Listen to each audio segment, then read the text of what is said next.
یہ چھپ کے وہاں پہ گزارا کر رہے تھے، اس کے بعد راہ فرار جب اختیار کی تو یہ فرار کیسے ہوئے اور وہاں پہ چھپ کے واپس کے پی کے پروونس میں کیسے گئے؟ تو یہ تو بڑے بنیادی سوال ہیں کہ آپ پچھلے 24 گھنٹے بھائی صاحب کہاں تھے، اور یہ ڈرامہ کیوں رچایا گیا؟ آپ نے امن امان خراب کرنے کی کوشش کی، پاکستان کے تشخص کو نقصان پہنچانے کی کوشش کی، آپ نے امن امان کو تباہ کرنے کی کوشش کی، اور یہ ڈرامہ کیوں رچایا گیا؟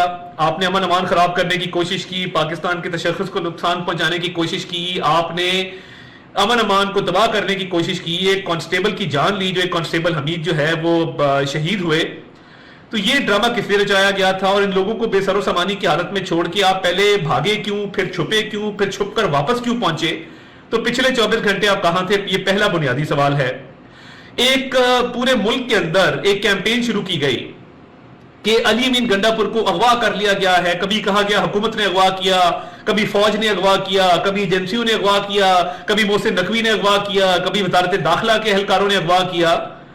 تو میں ہمیشہ کہتا ہوتا ہوں کہ کھودا پہاڑ اور نکلا چوہا، ہم تو پہلے دن سے کہہ رہے تھے کہ یہ پہلے ڈر کے بھاگے ہیں، پھر روپوش ہوئے ہیں، اس کے بعد یہ کہیں پہ فرار ہو گئے ہیں۔ تو یہ جب ہم ساری باتیں کر رہے تھے یہ ساری باتیں سچ تھی، اور جھوٹ کے تو پیر نہیں ہوتے، تو یہ جھوٹ جو ان کا تھا وہ ساری دنیا کے سامنے ایکسپوز ہو گیا کہ ابھی آپ وہاں پہ نمودار ہو گئے کے پی اسمبلی کے اندر۔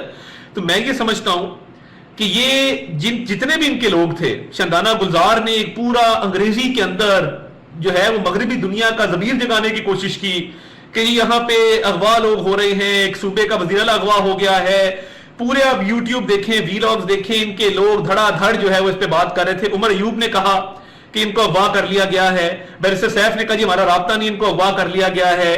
عمر ایوب صاحب تو باقاعدہ اس پہ ایک پورا مرثیہ پڑھ رہے تھے کہ جی ان کو اغوا کر لیا گیا۔ تو میں پوچھنا چاہتا ہوں نا شندانہ گلزار صاحبہ سے، بیرسٹر سیف سے اور عمر ایوب سے کہ بھائی جو اغوا ہوئے تھے وزیر اعلیٰ، وہ ایسے اغوا ہوتے ہیں کہ اپنی اسمبلی کے اندر نکل آئیں؟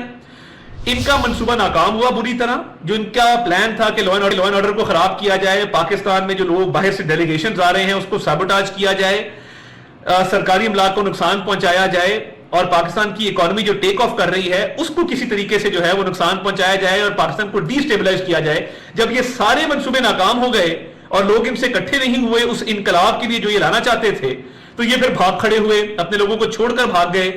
تو یہ انہوں نے ڈرامہ کیا، اور جو خود کہتے تھے کہ 9 مئی کا یہ ڈرامہ ہے۔ تو میں پوچھنا چاہتا ہوں، ایک تو 9 مئی پہ خان صاحب کی تینوں بہنیں کور کمانڈر ہاؤس موجود تھیں، علیمہ، نورین، عظما، ان کا بھانجا وردی لے کے کھڑا تھا وہاں پر، ان کے رہنما کہہ رہے تھے پہنچو اپنے اپنے ہدف تک۔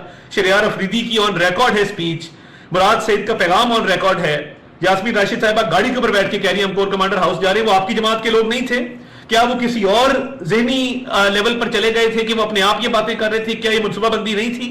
9 مئی تو آپ پہ ثابت ہے۔ تو جو 9 مئی کا آپ کہتے ہیں ڈرامہ ہے، تو یہ آپ نے کیا کیا؟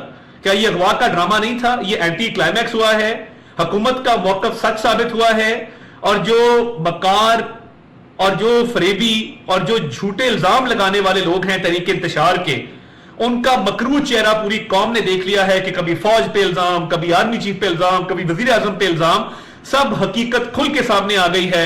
میں کہتا ہوتا ہوں کہ تبدیلی کا جذبہ، تبدیلی کا جنون، انا للہ و انا الیہ راجعون، اور یہ جھوٹ جو ہے یہ ان کا وتیرہ ہے۔